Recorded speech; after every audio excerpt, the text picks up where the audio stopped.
Hey guys, welcome to JReviews. I am Iceman and the game covered today is Prey. Prey is an immersive sim style game that combines stealth, RPG and first person shooter style elements. It was developed by Arcane Studios Austin and it was released in May of 2017. The story of the game begins in cliched form with you waking up with no memory in what appears to be your apartment, with knowledge only of your name, which is Morgan Yu. It is quickly revealed that the apartment is an elaborate illusion, as well as evidence of some kind of alien invasion becoming immediately apparent, from a race of shape-shifting creatures known as Typhon. You then set forth to rid Talos 1, which is the spaceship that you are on, from the alien threat. You also soon discover that a technology known as neuromods exists, where you can inject via a device completely new skills or enhanced abilities, but with the catch being that if you later remove those mods, then all memories after the neuromods installation will be lost. Narrative to the game is told to you via 5 methods: audio logs that you find, emails that you find on computer terminals, direct radio contact from individuals on the ship, in-game cutscenes, and direct conversations. All of these combined together into a rich narrative experience. Now on to discussion of the game's feel. Arcane Austin were clearly fans of Looking Glass Studios, who were the makers of classics like System Shock and Thief. Their previous game to Prey, Dishonored, had clear influences from Thief. Prey takes its influences heavily from System Shock, and in particular the second game in that series, with its setting on a spaceship with a biological alien threat, the use of audio logs to convey narrative, and the combination of first-person shooter, stealth, and RPG mechanics. If you're a fan of System Shock 2, then you are very likely going to really enjoy this game. Or if you've played and enjoyed other immersive sim-style games, then there is a good chance that you'll enjoy this as well. If not to either of those, then if you like RPG and first-person mixed together with some stealth, then even that may be enough. If you're not any of those though, then avoid the game. As for other games that Prey reminds me of, only Bioshock would be another comparison, but more in just a general gameplay sense, as this game is far more aligned to System Shock 2 than Bioshock. On graphics, this is a nice looking game, though for the majority of the time it won't be something that you'll be amazed at, but it's certainly nice graphics on the overall whole that stand up 6 years later. When you're out in space, or in zero-G sections, it tends to look really nice. So overall I would say that the graphics of the game are quite good, but not like breathtaking. Music for the game is great, though for a lot of the time it goes more for the general ambient style, and then ramps up in combat segments. With that said though, there were noticeable music tracks that play at certain points that are excellent. I particularly found the one track with vocals present that plays in a bar to be great, and added nicely to the game's narrative of neuromods being able to add completely new abilities to a person, as the woman singing in the music prior to the mod could not sing at all.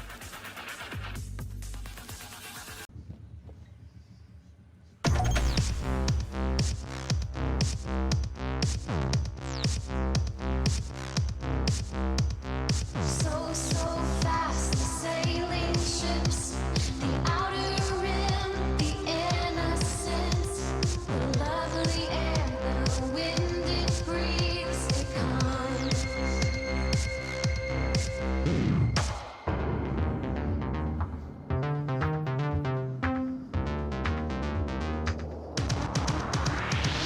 When do you follow?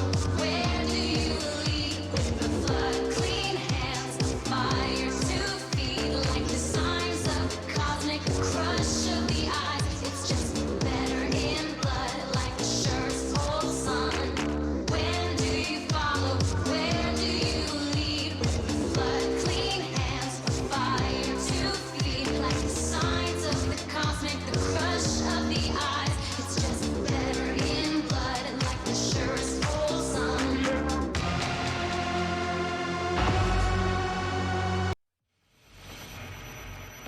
Now for me, I quite like that song, but take from that to your own taste. Me, I find it quite catchy. Next up for discussion is gameplay. There is a lot to talk about on this topic, so buckle up, so let's get into it. First up is one of the new gameplay mechanics of Prey, which is with the first enemy type that you are likely to encounter in the game, that are known as mimics. Mimics normally take on the appearance of small running creatures that like to jump at your face and attack with melee style attacks. Their main thing that they like to do, however, is to take on the form of small to medium sized objects in an area, commonly sitting next to another object of the same type. Get too close to said object, however, and they quickly phase back into their alien form and leap at you. For many players, including myself, this caused a lot of jump scares, even when you're pretty sure that they are there, as until you get a visor attachment later on in the game that allows you to see through their disguise, they will have you second guessing every time you step into an area and see two of a particular object sitting there. I found this to be an excellent gameplay mechanic that even on repeat playthroughs still ensures dynamic jump scares, as most of the areas of the game contain random spawns of various enemy types. This creates a sense of paranoia, because you never quite know when you're looking at something, is that really a real thing or is it a mimic? That is the question. The next type of Typhon that you'll be encountering a lot throughout the game are phantoms. These take on the form of shadowy humanoid shapes and are highly noticeable, firstly due to the loud thumping sounds they make when walking, and from their distinct visual appearance.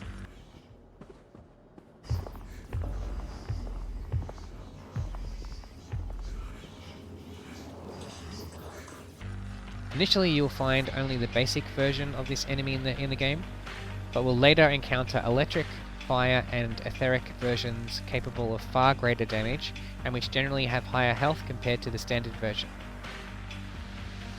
Next up is poltergeists. This Typhon enemy for the majority of the time will be completely invisible to you, even if you have the visor add-on. The only time that they are partially visible is when picking up large objects.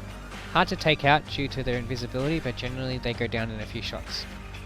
Fourth on the Typhon side are cystoid nests. These spew out radiation, so are best taken out from a safe distance. The catch to taking them out, however, is that they explode into smaller cystoid balls that explode on contact with you if you get too close. Again, keep a safe distance and you should be fine. Next up is weavers. These take on the form of floating ghostly apparitions. They attack with energy waves and tend to pack a fair bit of health. Hard to take out in the early sections of the game, but once you gain energy weapons later, they're not that hard to take on. Sixth on the Typhon side are telepaths.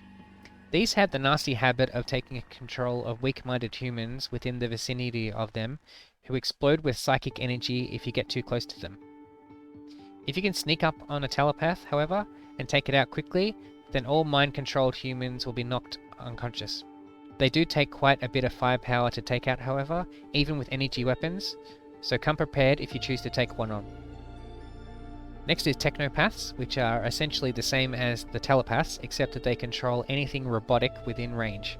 Same type of tactics required, take them out ASAP for best survival chances.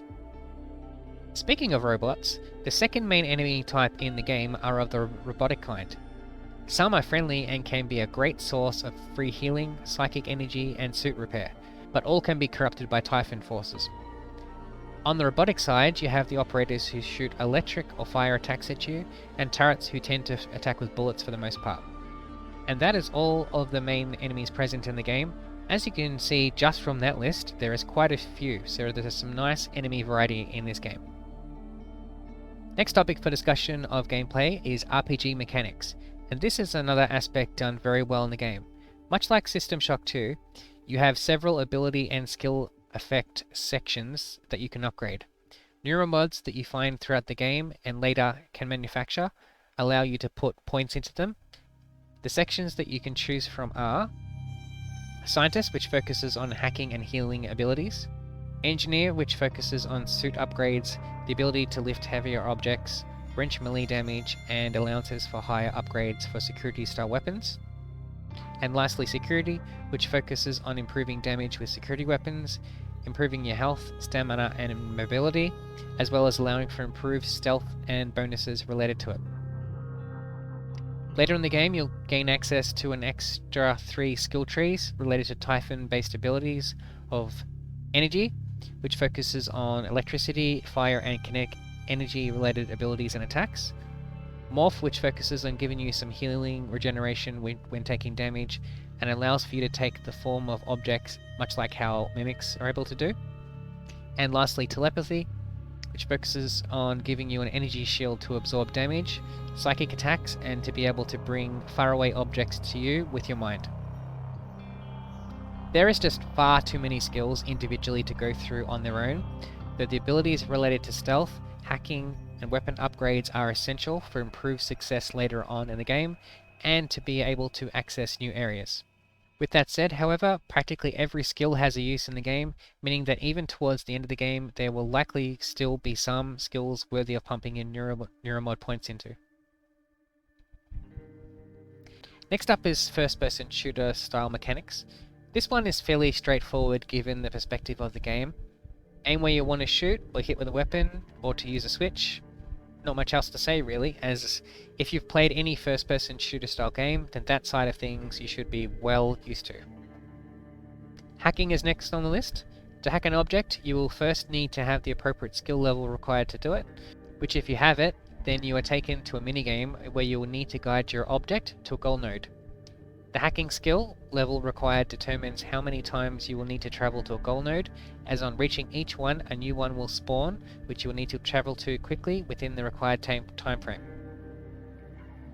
Some hack screens are easier than others, some being super duper easy, and others requiring more thought into which is the best route to take. Stealth is next, and is an important but optional way to play the game, as most of the combat encounters beyond key points in the game are completely up to you and if you want to take them on or not. If you choose to, you can either use stealth to get past an opponent you are too weak or unwilling to fight, or to sneak up on them for a massive damage boost. The main catches being that for improved success you will need to pump some neuromod points into improved stealth so that enemies will not immediately spot you, and secondly that you stay out of their visual sight range of the enemy. A large aspect of many immersive sim style games is the freedom to explore to your heart's content, and Prey is no exception to this. Beyond the initial section of the game you are free to go where you want, though some areas will require keycards or specific skills in order to access them. Beyond that, go to wherever your interests you. The game massively rewards taking the time to thoroughly explore locations, with many hidden caches of weapons, items, and resources being present. Speaking of resources, another key game mechanic of Prey is in the manufacturing of items and weapons. To manufacture them, you will need resource elements, which you can obtain both out in the game itself, as you explore, and from placing items into recycling machines which return back the base elements of whatever you place into them. Extremely handy and essential for a long-term success in the game. In addition to this, the game features recycler grenades, which are useful in both removing radiation canister hazards and for removing large objects which may be blocking access, all with the added bonus of giving you any base elements contained within them. So pretty much win-win. Another important aspect of the game is weapon upgrades. As you travel through Talos 1, you will find numerous weapon upgrade kits and later gain the ability to manufacture them. These allow for upgrading weapons beyond their base stats, improving aspects like damage, handling, and how much ammo they can hold. Not absolutely required for endgame success, but it certainly is a highly beneficial thing to put resources and time into doing. Level structure to the game is of a hub-style nature, with the lobby area that you encounter early on in the game acting for a large chunk of the game as the main hub that you'll be returning to for easy access to recycler and manufacturing machines, as well as free healing. As for game environments, you'll be travelling through offices, manufacturing areas, science research, zero-G environments like the gut section of the ship that you'll spend some time in, as well as in actual outer space itself when travelling outside the ship. Now earlier on I discussed freedom in the game, and this extends to the choices you make when given objectives. For every quest that's given to you in the game, there will often be numerous ways to accomplish it. Some are morally good, and some are morally bad, as well as some being neutral. Which one to take is completely up to you. This extends even further to what ending to go for, and who to side with, who to save, who to let be killed. All of that is your choice to make, which has a knock-on effect to the style of ending that you will eventually get. I really like this aspect to Prey. Last gameplay aspect to discuss is positives and negatives. The positives to Prey is in the freedom it gives to you, the scares related to mimics, and the high level of challenge involved, right up to the end of the game. Some of the music tracks were a particular highlight in addition, as I previously mentioned, and the overall length of the game was excellent as well, with the general playthrough taking roughly 2 weeks of gameplay depending on how you're willing to pump into daily segments of the game. On the negatives end, Neuromod's skill choices towards the very end of the game were quite limiting, and I would have really liked for more choices on how to end the game. Beyond that, I have very little negative stuff to say about Prey. I really enjoyed it overall. Damn fine game. On the subject of multiplayer, your only option is a game mode known as Typhon Hunter, with one player taking on the role of Morgan Yu, and 5 other players in a versus mode against him, where their job is to take him out, with Morgan Yu trying to take them out. On the subject of bugs, there are some, but not many. In my last playthrough I did notice some Typhon and robots glitching out on occasion, and there was some issues with textures not properly loading when playing the Mooncrash DLC. Speaking of DLC, as mentioned, there was only one storyline DLC released in the form of Mooncrash. Mooncrash, unlike the base game, takes on a far more roguelike nature, with you stepping into a simulation set on a moon base with only one character class to choose from. As you progress, you unlock a further 4 character classes, all with their own unique skill trees and abilities. If either all of the current classes successfully make it to an escape or perish, then the simulation resets and you can try again, but get to keep any skills unlocked with neuromods as well as any manufacturing plans discovered. Each run of the simulation earns currency, which can be used in subsequent runs to purchase items and things that you want to take with you. The ultimate goal of Mooncrash is to complete all of the Chasma orders, the hardest of which is to have all 5 characters successfully find an escape from the moon base within one go, which is extremely difficult to pull off, and will require levels of skill not present in the main game. Speaking of difficulty, Mooncrash is far more harder than the base game, so go in being warned of this. If you choose to try and get all of the Chasma orders completed, then expect a level of stress that you did not experience in the main game. Overall, Mooncrash is very good from a gameplay perspective, but the voice acting was pretty average, with them having a different voice actor playing as your brother, and the main narration voice actress was quite average and did not sound genuine.